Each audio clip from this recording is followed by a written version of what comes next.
lakini wanajua akifufuka wataibika.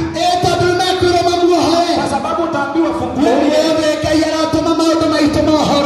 Yes, leo mambo yetu tunasema yafunguke.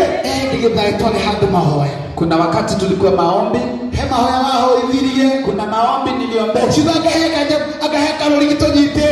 Kasema kuna ile kama mkanda ambao tumefunguliwa naye. Mtu akijaribu kwenda inavurutwa. Kama Lazaro angefufuliwa lakini haondoi yule mkanda, angekuwa naenda anarudishwe nyuma. Akijaribu kuinuka anarudishwe nyuma.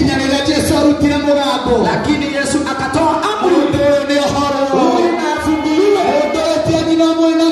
Huyu si wa kufa. Leo nakuja kuambia nyinyi si wa mashida na matatizo. Nyinyi ni watu habasi wa kukosa kazi. Nyinyi si wa jamii ya kufilisika. Yesu anasema fungueni. Funguliweni.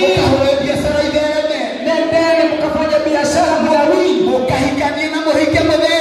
Muoana muolewe mnawili.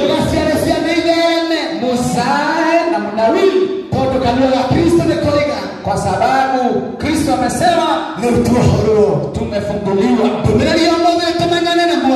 Ujumbe wa leo ni tujuane na Mungu. Tujue njia zake. Tukijua njia zake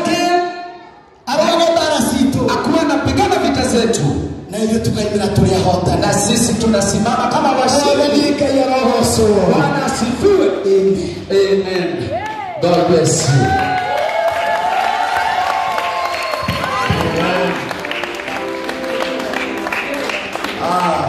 Tushukuru Bwana kwa ajili ya neno lake. Tushukuru ngatho ni undu wa Ngai ni undu wa kiugo giake rucikiruo muthi. Amen. Kumanyana na Mwathani na kuohorwo.